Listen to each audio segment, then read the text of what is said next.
capital what? Capital gains. So capital gains, you buy a property, maybe you put a little money into it, you immediately turn around and sell it, and your profit is called capital gains. Now, when you're looking at capital gains, your house, if you sell your house, you make a profit on your residence. That's also capital gains. There's not a whole lot of analysis that goes along with capital gains. Yes, there's definitely things you need to know. You need to do your research. There's a lot you need to find out about. But there's not a lot of number analysis because you're not going to necessarily hold this for the long term. All right? So that's the capital gains. If you're buying stocks, a lot of times you buy a stock low, you sell it high. That's capital gains. All right? So that's not what we're going to talk about today. We're going to talk about, and for those of you who have read Rich Dad, Poor Dad know this well, one day I was driving in my car, and Robert called up and he said, Kim, what are you passionate about? And I'm like, Robert, it's 2 o'clock in the afternoon. You're calling and asking what I'm passionate about. He goes, yeah, I gotta know. What are you passionate about? And I thought about it for a minute, and I said 2 words.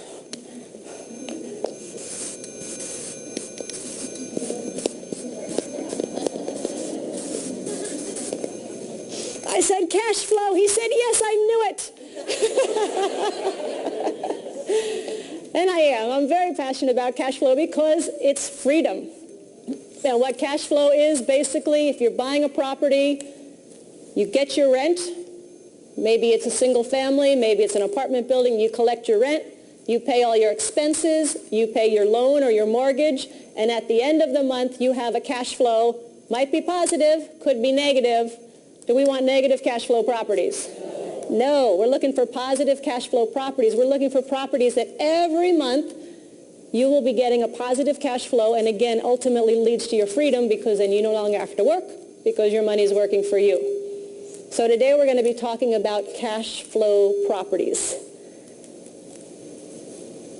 Any questions on that? Is everybody clear on the difference between capital gains and cash flow? Everybody clear? Anybody not clear? Okay, great. So that's the type of property we're going to talk about. That's what we're going to analyze. And now we're going to start getting into a little bit of the analysis. I'm going to break it down, make it really simple. It's going to be very simplified. Some of this might sound too simple, but for those of you who have bought the product and are watching this on video, there's actually on the program, there is a more detailed analysis that you can study as well. But the key points here that I'm going to point out, I think there'll be some very fine distinctions that you'll be making. And again, you'll start to see how the numbers tell the story. All right? So, good deal, bad deal. There's 3 components to any real estate deal. Doesn't matter if it's Trump Plaza in New York, or if it's a single family house that you're renting out, there's 3 components. The first one is what? First component, when analyzing a deal, you've got to find out what's your income. So the first component is income, the rent that you're receiving. Okay, the main component of income is what? The main component of income is what? Your rent. Who pays your rent? Your tenants. So the key to finding good income properties, and the key to the income section, you say, the question is, how do I increase the income?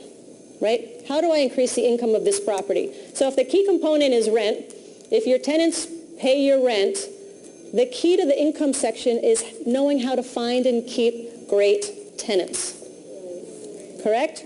That's really all it comes down to. Yes, there's other factors, but if you can find and keep great tenants, that will make your life so much easier because also not only do they pay the rent on time, but they also will recommend your property to other people as well, especially if it's in multiple unit. So the key to income is how to find and keep great tenants. And if I can just do a quick commercial plug, this is a very good friend of mine, Ken McElroy. He is also my investment partner along with Robert. And he put this property together, how to increase the income on your property. And I'll tell you, he and I sat in this studio and we talked about the little things that you can do to increase the income, to reduce expenses, to make your property operate more optimally. So how to increase your income is great. It's all about property management. And for those of you who are doing property, you know that management is really a key. And finding good property managers is sometimes tough to do. So one of the keys is great property management. So I recommend this product. Okay, so you've got your income. You've got your tenants paying your income. What's the next component of any real estate deal? Hello? You got it.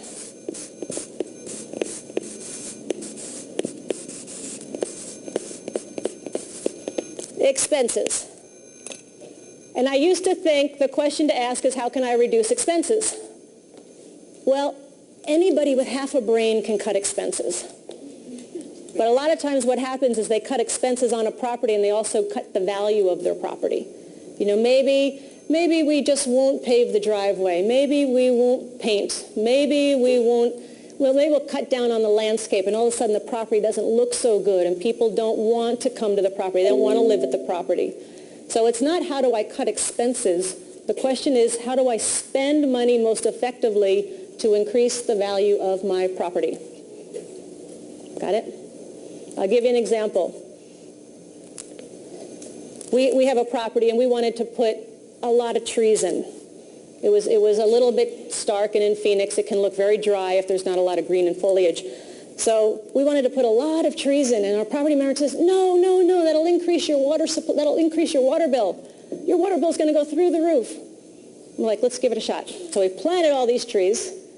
Yes, the water bill went through the roof, but the property looked so green and so lush and cool in Phoenix, which is a great thing, that all of a sudden people just driving by used to stop and ask if there was a unit available. We now have waiting lists on that property, just from planting trees. So again, it's how do you spend the money most effectively to increase the value of your property? And of course, then you can increase your rent, which increases your what? Income, and which increases the whole value of your property, and which of course then increases your cash flow. Okay? So you've got income, you've got expenses. The third component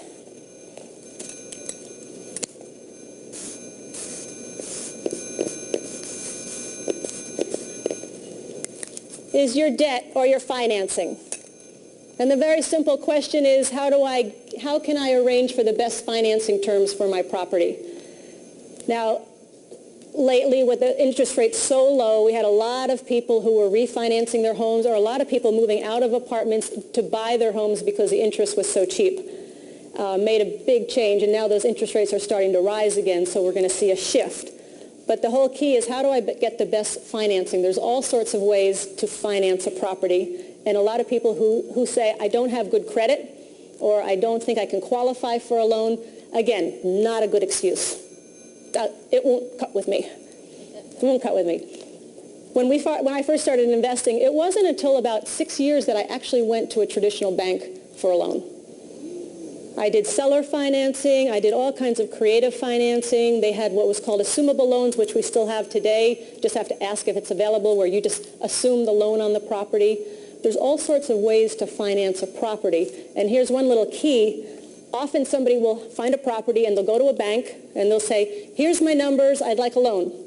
The bank says, nope, can't have a loan. So they walk away and they go, darn, I can't get financing for this. I just can't get financing. And they give up. Well, they didn't know that that specific bank doesn't lend on duplexes. They lend on commercial properties. So you've got to find the institution, the bank, the lender that's going to lend on the type of property that you have, and that's where mortgage brokers can come in very, very handy. Are there any mortgage brokers in the audience? Yes, great. You might want to talk to these people, because their job is to set you up with the right lender for your property. And I don't know how to do that, but they do. So that can save you a lot of time and a lot of frustration and a lot of discouragement, because every property has a loan available to it. You just got to find it. So again, finding the best financing terms. So any real estate deal, income, expenses, and debt. That's really the three things you've got to be concerned with. It's not any more complicated than that. Okay, so again, to increase your learning, to increase your retention, please turn to your partner and discuss what you've heard about income, expenses, and debt. Ready, go.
finishing up.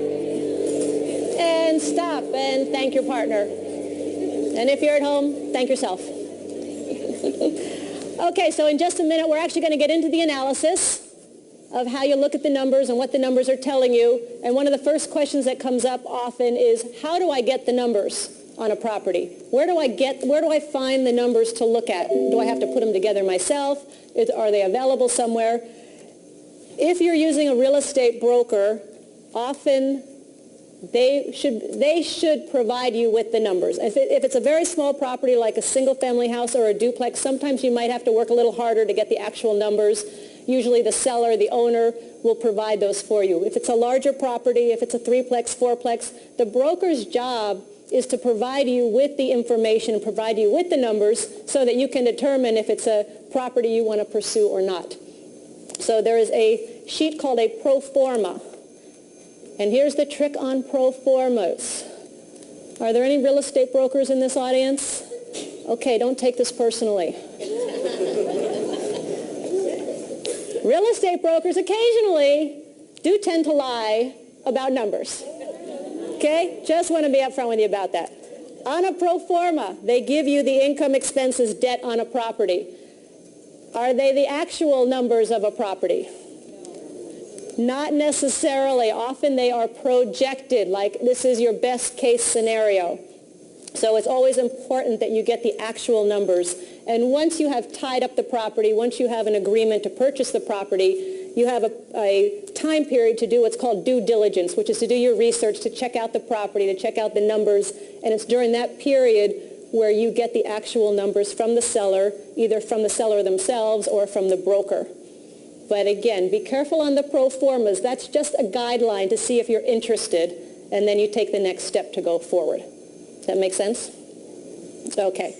So again, if you're watching this on video, there is in the program a more detailed analysis that we'll walk you through, and I can make that available here for anybody as well. All right? Great. Okay, are we ready to do a little analysis? We're going to look just at the numbers. Are there other factors to buying a piece of property, to finding a good deal? Of course. Location. Okay. Was just with Donald Trump. Robert and Donald are writing a book together. Donald made a very good point. He said, location, location, location. However, he's seen a lot of people who have taken a great location and totally destroyed it by putting the wrong property on it, by not doing their research, and people that can take a bad location and turn it into something fantastic. We were talking with Magic Johnson. What he does is he goes into the inner cities where nobody wants to go. No one fears to tread. And he goes in there and he builds these magnificent communities, complete with Starbucks and all, for people of the inner cities. So location is very important, and just know that it's not just location, but that's a key point. Is the trend important of an area? Is the trend going up? Is it coming down? Are people moving in? Is it being revitalized, or is it deteriorating? I don't ever want to buy a property, even if it cash flows, I don't want to buy a property if it's in a declining area. Okay? Other factors such as, the overall look of the property, the age of the property, all of this takes into account. But today we're going to focus on the numbers. So, what I want you to do is with your partner. This is now your investment partner. Say hello to your investment partner. Hopefully they know something. Okay, and for those of you watching this on video, if you're with somebody, they're your investment they're your investment partner. Otherwise, just imagine. Okay. All right. Now, to make it a little more interesting, because if you are going to invest in property and you're going to get in the game of any investment, you got to put a little money down. Okay, so I want everybody to break out a $1 bill, and this is what you are going to be betting with.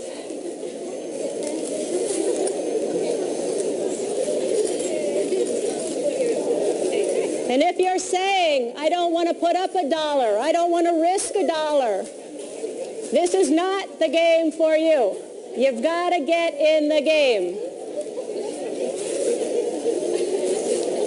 If you're watching this on video, break out your dollar bill. It does you no good to get to talk about it if you're not actually getting some money on the table. Okay, let me see your dollar bills. All right. Which team is the smartest real estate investors here? Hey!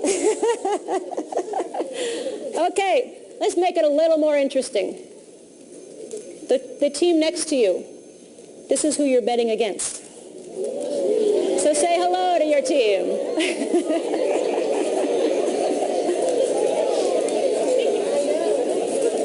Okay, grab your partner's hand, hold it in the air. Who's the winning team?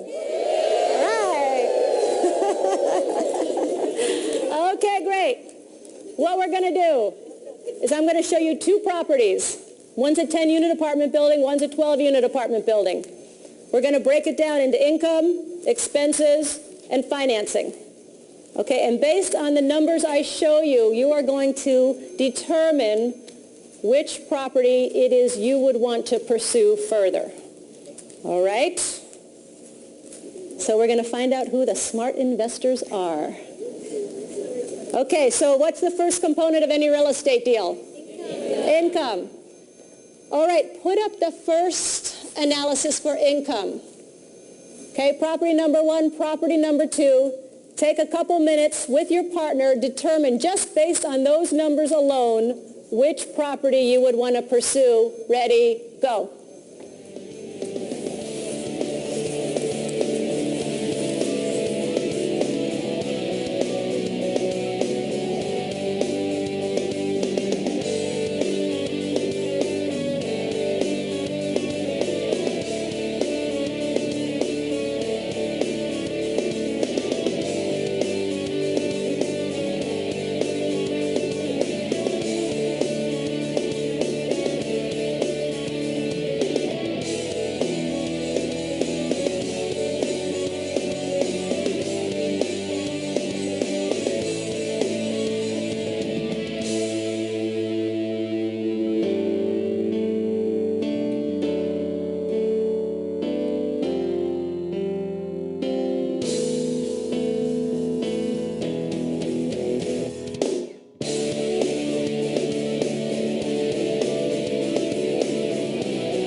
Begin finishing up and stop.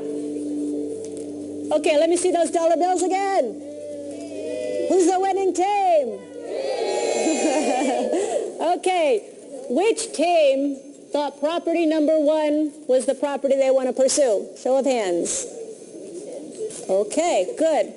And which teams chose property number two? All right.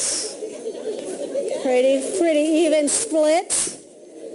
Okay, in the income, what obviously stands out? Vacancy. Vacancy. How many teams did not choose property number two because of the high vacancy? Okay. How might a high vacancy work in your favor? Quick turnaround. Okay. Here's a key. Very, very correct. Here's a key. One of the things we like to do when it comes to property is find a property with a problem and fix the problem. If you can find a property with a problem and you can fix a problem, what does that do to the value of your property? Raises it. What does it do to your income? Raises it. What does it do to your cash flow? Raises it. So if you look at this 30% vacancy, if you can fix that problem, if you can lower that vacancy rate, the value of your property goes up, the income goes up, and the cash flow goes up. Now, can you fix every problem? No. You've got to know what problems you can fix and what problems you cannot fix. But if you can, that's what we always look for. Often it's properties that are mismanaged, and you bring in a good management team to turn it around, again, increases everything on that property. Okay. A low vacancy rate of 2%, what could that indicate?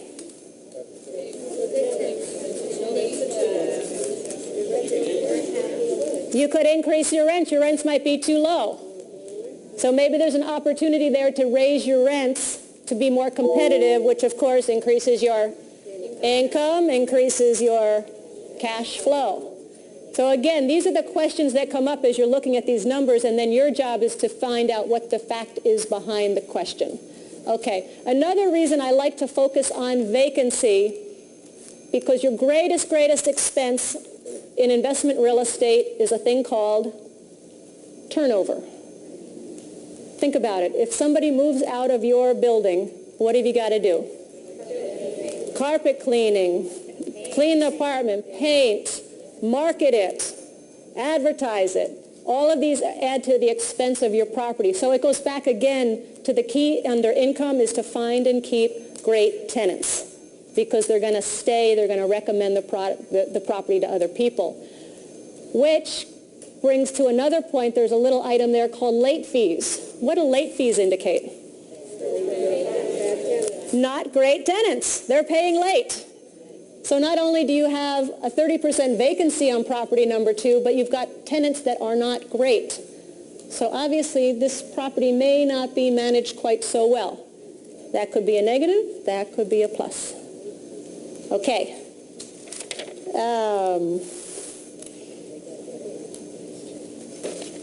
I think that's about it for income. Okay? So again, what it does is you look at these numbers, and I've only highlighted a few because there are just some key points that I really want to point out when it comes to the income section. But it starts to raise questions in your mind to figure out how this property really